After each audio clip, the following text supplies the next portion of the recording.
Hey, it's Michael Kosta. Hi. It is the Tennis Anyone podcast. It's Wednesday, May 28th. Thanks for those of you that are watching on YouTube. Try to get the YouTube up as quickly as the audio. Sometimes the audio goes faster. How's my lighting? Crappy?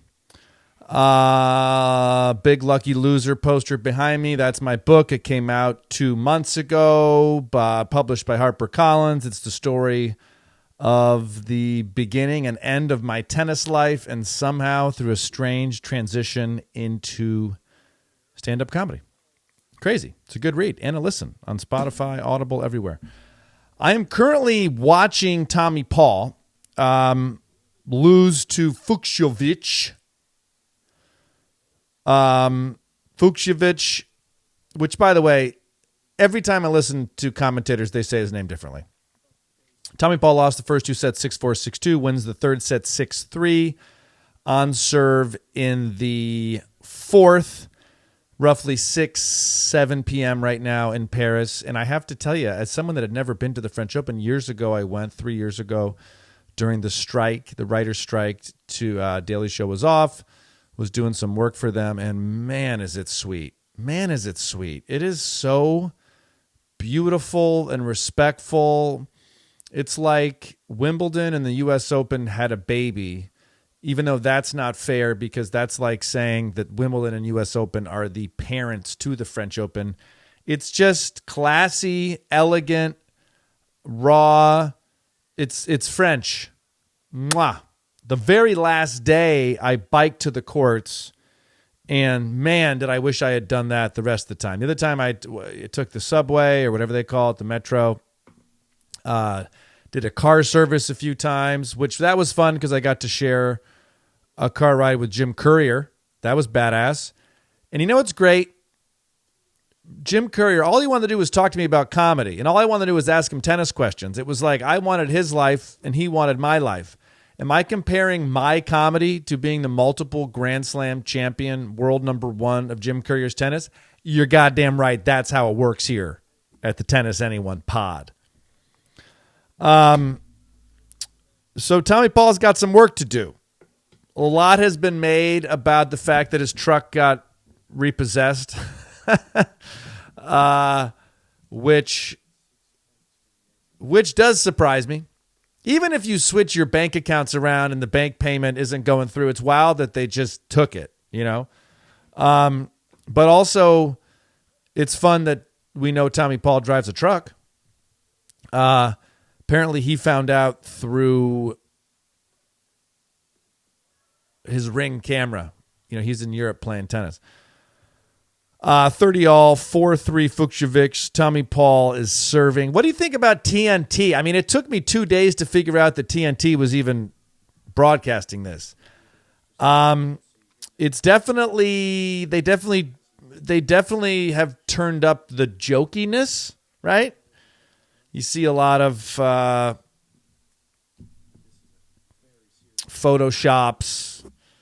30-all on serve. Misses first serve. Tommy Paul, second serve, down 3-4, 2-1. This is a big second serve.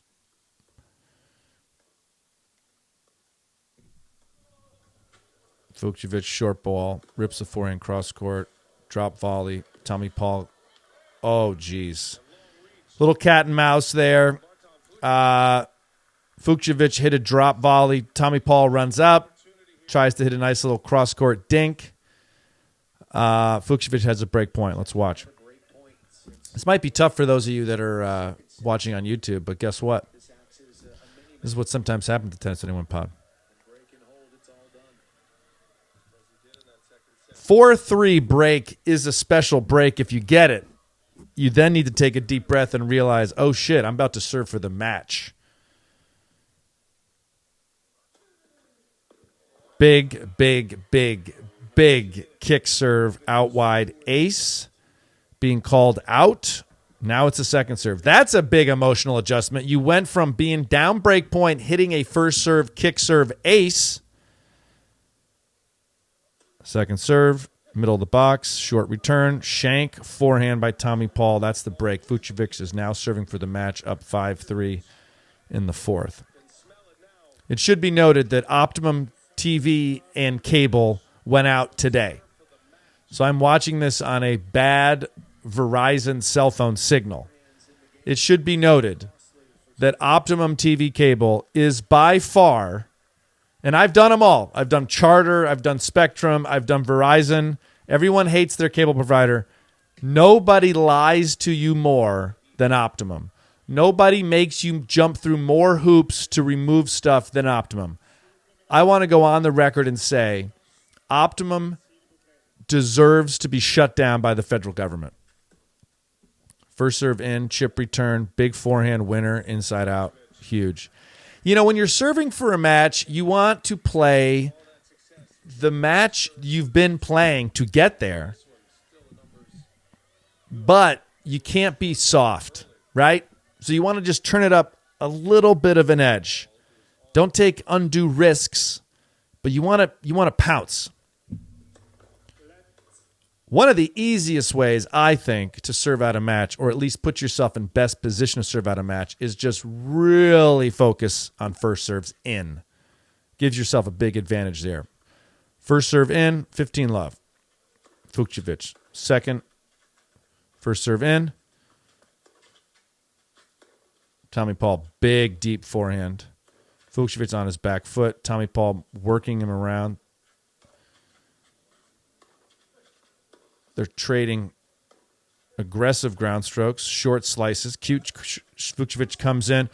Fucsovics created a nice opportunity for himself. Hey, everybody, it's Michael Kosta. I received a phone call, which stopped recording. I'm back in. It might happen again. I hope not. 15 all. Fucsovics serving out the match at 5-3. So he's made 2 out of 3 first serves. This is about to be a second serve. I was saying earlier that the best way to really serve out a match, make a ton of first serves. Cross-court, heavy cross-court balls. Clay court tennis is just such a grind.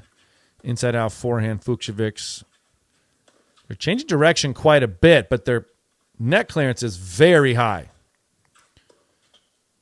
Tommy Paul is changing direction a lot. I wonder if that's on purpose. He is losing the match, so... Wow. Fucsovics ripped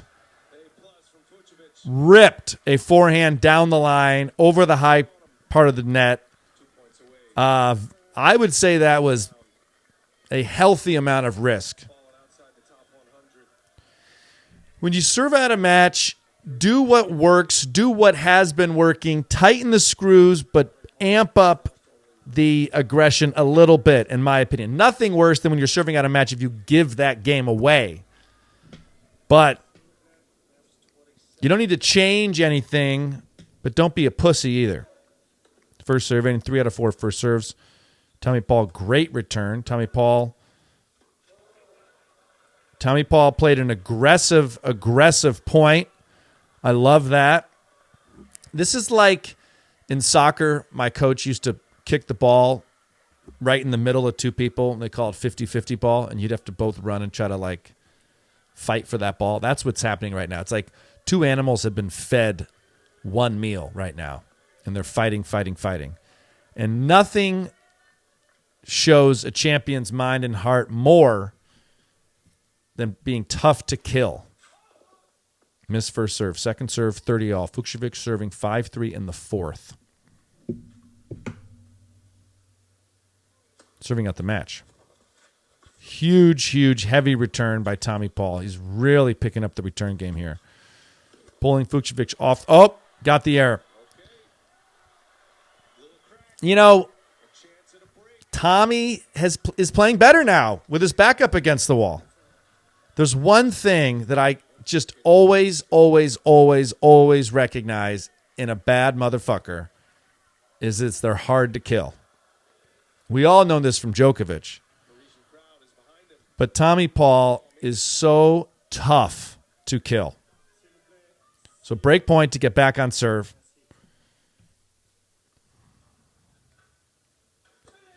Fucsovics, big first serve, great return, cross court. They're now trading backhand cross court. Fucsovics taking forehand inside in, huge. Trying to dictate with the forehand. Tommy Paul looping ball. Very deep balls here, guys. Slice, Fucsovics slice. Going to the slice, makes an error. Great break, Tommy Paul. Way to fight, baby. You're not going to kill me, motherfucker. That's nice. Love seeing that. Love seeing the fight.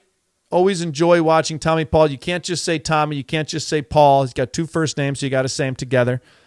Just really, really, really appreciate what he did in that game. From what I've seen differently than the rest of the match was just his intensity was better. His footwork was better. He fought his ass off. And, man, it is tough. When you get an opportunity to serve out a match and you don't, and you got 90 seconds to think it could have been over. I could have been in the locker room right now getting a massage, having a nice meal, knowing I have a day off. I'm in Paris. You're back in it now, baby. It's a tough sport. You need to have a short memory. I discussed that a little bit in Lucky Loser, that this match I lost in South Korea still affects me. I think about it while I'm waiting for the C train to this day. And as I've gotten older, I realize, let it go, motherfucker. Let it go. The best players let it go. But holding on to the result too much. We are back. Men's singles, second round, court 14. And it is special there. It's a special place. I encourage anyone to go to the French Open if you can. I would say, well, you know how I feel about the U.S. Open. It's my least favorite slam. Too busy, too loud, too many dumbasses. Impossible to get home. I mean, they're all hard to get home from, but U.S. Open is particularly bad. Fucsovics, very strong, heavy, deep, aggressive return off of Tommy Paul's second serve. Now he's down love 15. It's never this easy, but if you make that first serve, even if it's not the most aggressive first serve, your opponent isn't necessarily thinking to be aggressive. First serve in, very, very aggressive. Cross-court backhand return by Fucsovics that was marked out. Umpire is out. Shot spot confirms it, even though they're not using shot spot. Tommy Paul is, something just fell down in my house. That's great. Kick serves all day long on clay, you guys. All day. Heavy, spinny, aggressive, in the box. Tommy Paul comes to the net, finishes off the volley wonderfully. First serve out wide. Heavy first strike.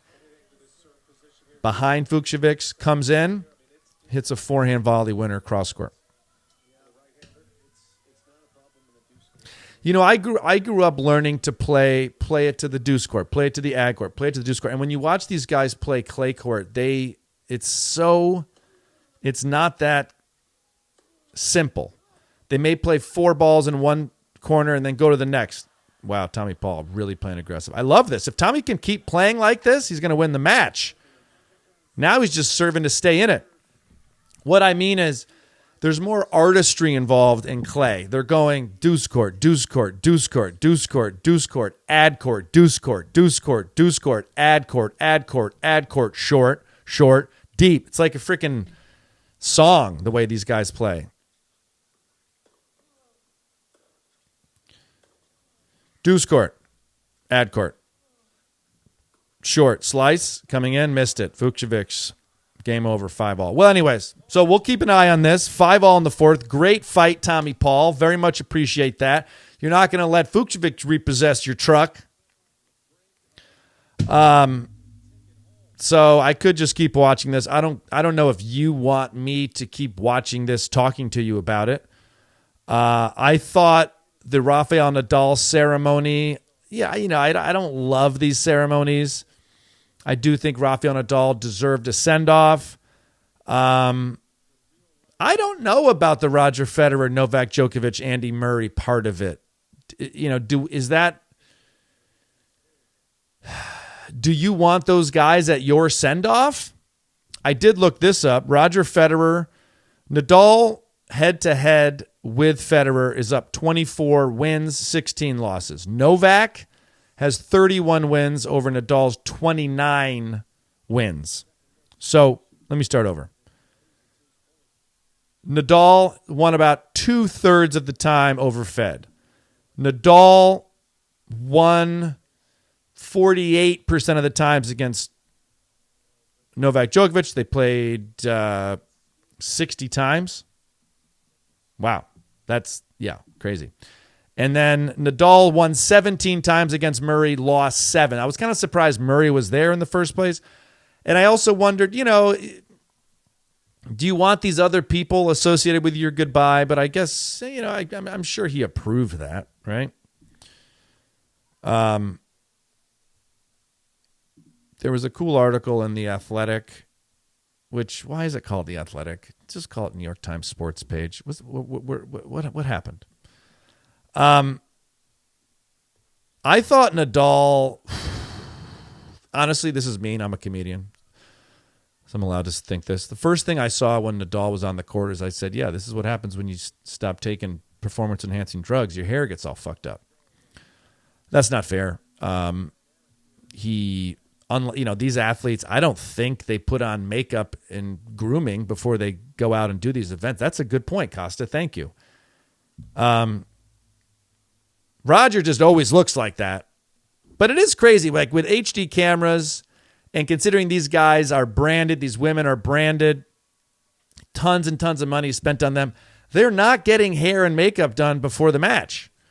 Every single time you see somebody on TV, their hair and makeup is done by a hair and makeup professional. That's like the number one question I get. Do you know that? The people ask me if I can keep my suits. Isn't that a funny question? You can ask somebody any question, and you get to keep the suits. I mean, yeah. But also you can buy a suit.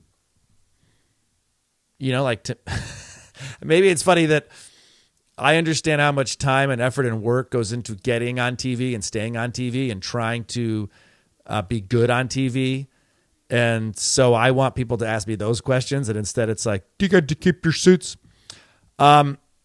So in response to those big three being there, Nadal did say, which I liked, on court, Nadal told his rivals, "We all achieved our dreams. We played in the most amazing stadiums and built amazing rivalries in a good way. Tennis is just a game. Sometimes we feel it a bit more, but we understand that really it's only a game." Nadal returned to this theme in his news conference. "It's a great message for the world, I think, that the best rivals, the toughest rivalries probably in the history of our sport, are able to be good colleagues, to respect each other," Nadal said. This is my favorite. "You don't need to hate the opponent to try to beat him with all your force." Let me say that again to all the young kids. And to all the women playing USTA that are bitching about your opponent all the time. And you don't need to hate the opponent to try to beat him with all your force. This is what I can't stand about Michael Jordan in that ESPN documentary. I grew up watching and idolizing the bad boys Detroit Pistons, but I don't like that. I don't think you have to be like that. Why can't you compete at the highest level with the utmost intensity and energy and enthusiasm and grit and still ultimately respect your opponent? Now, this is coming from someone who bought into a lot of that bullshit and probably even competed like that. But I think it was probably watching the rivalry of Federer and Nadal where I realized you can be a bad motherfucker and still respect your opponent. Now, I will say it's easier to do that when someone else is calling the lines. I think it is underestimated how challenging it is of a responsibility to put on a 15-year-old's shoulders that There are stakes and winning and college scholarships and sponsorships and money and prestige and status associated with this match. Oh, and also, you're making the calls. Currently 6'5", Tommy Paul, 15 love. Wow, so he broke. Unbelievable. Huge kick serve out wide. Missed return. He's playing that kick all day long. Vucevic was up 5-3, serving for the match. I told you it's a quick turnaround. When you break at 4-3, you don't even change courts. You don't change sides. Ace, Tommy Paul, 40 love, serving for the set. Wow, this is a great effort by Tommy Paul. Great effort. When you break at 4-3 and you're up 5-3 and you don't have a changeover, it's quick. Oh, I just went from fighting to serving at the match. 40 love. Set point. Short forehand. Tommy Paul rips cross court. That's it. Wow. Great effort, Tommy Paul. They're doing 5 sets. I'll tell you who's not doing all 5 sets. Me. I'm watching on my computer with a cell phone signal because Optimum is a disaster zone. Great job, Tommy Paul. Mad respect for this kid. Down 2 sets to love. Claws and fights his way back. It appears he's got some groin problems too. So, yeah, how's TNT doing? A little jokey. You know, I also get annoyed that it's just always the same personnel, right? And it's always the same people. Try somebody different. I don't know. You know what's happening to me a little bit? Thanks to pushing the book, and is that I'm starting to get to know these people personally, and now I feel like I can't be such a dick to them. I think Eubanks could use a light that says wrap it up. Okay? Mad respect for that guy. But he reminds me of me as a new comic when I didn't know when to wrap it up. One of the worst things comics can do is overtalk. If you got the skills, hit them with it, boom, and you're done. It blows me away that it's ESPN and then it's Tennis Channel and then it's TNT and it's all the same people. I mean, also some of the people that aren't like the main people that are just doing whatever they call that, not the color, the just play-by-play, they don't know tennis. A game. They've said wrong things. I don't have examples in front of me, but I've been watching this TNT and I go, this guy's he's talking like a guy who covers basketball. That being said, I'm thankful to have new, fresh networks broadcasting the sport. I think tennis is every single day. It's Thunderdome. It's man versus man, woman versus woman. It's, the New York Liberty here, the women's basketball, and I'm getting ready to interview Candace Parker, the WNBA star. There's been so much attention on women's basketball for a lot of different reasons. That's great. I love that. What it always makes me realize, though, is tennis is like 40 years ahead of this shit. We've been watching women's tennis seriously since forever, right? For me, at least forever. I know Billie Jean King would have something to say for that, and she's, there's a big reason that Billie Jean King Stadium is named that. She had to fight for that. There's so many noises in Brooklyn. You just hear stuff all the time. So, yes, I'm happy that WNBA is having a moment. I'm happy that women's sports is continuing to rise. But let me just say this. Tennis beat your ass. I've been waking up early to watch the I've been waking up early to watch the women's Wimbledon final since I was 5 years old. And the next day waking up to watch the men's. And as a boy, to see that the women's sport was treated with the utmost seriousness, that And you don't even have to. You don't have to beat a kid over the head with it. You just see it. You feel it. Oh, the women's final is big. Oh, the men's final is big. I actually think women should play 3 out of 5. I somehow complimented women and then also insulted them at the same time.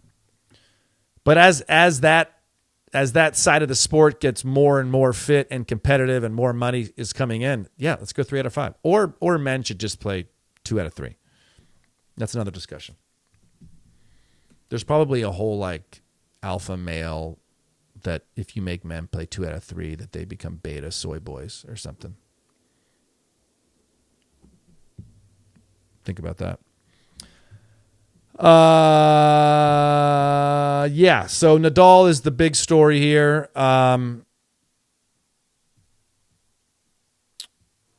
We were not in touch for a while, so honestly it took me like 5 seconds to realize what I was reading because at the beginning I was like, okay, he's such a nice guy, blah, blah, blah. I don't love these, Nadal. I don't love these kind of things because I'm still a little bit shy for all this stuff. Isn't that funny? I don't like to be the center of attention. And one final surprise, another way to ensure Nadal's immortality at Roland Garros. I think this is the big takeaway. This is pretty cool. He was presented with a plaque on the side of the court. It bears his name, his footprint, and the number 14. Nadal then posed for pictures with the other Big Four members and left the stage with his son. Having all 4 of them together felt like closing not just of the Nadal chapter, but also that era of tennis, exactly, even though Djokovic still carries on.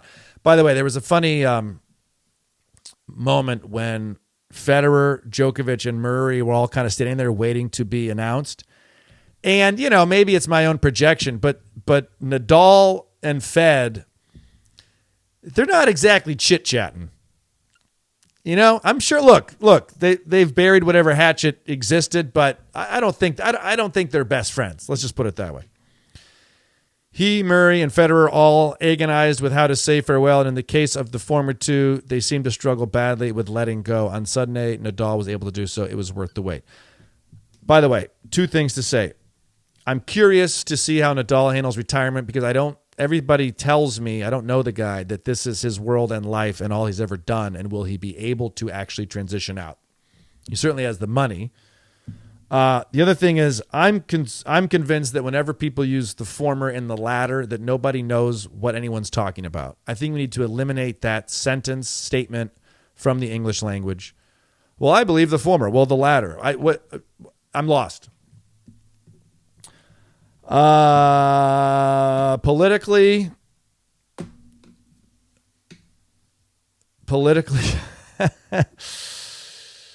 it's, yeah.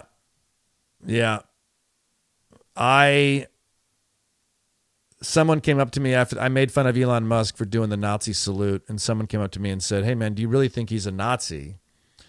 And I said, "No, I don't really think Trump is a Nazi." And then the guy said, "No, Elon Musk, because you said he did the Nazi salute." And I said, "Do you not think he did it?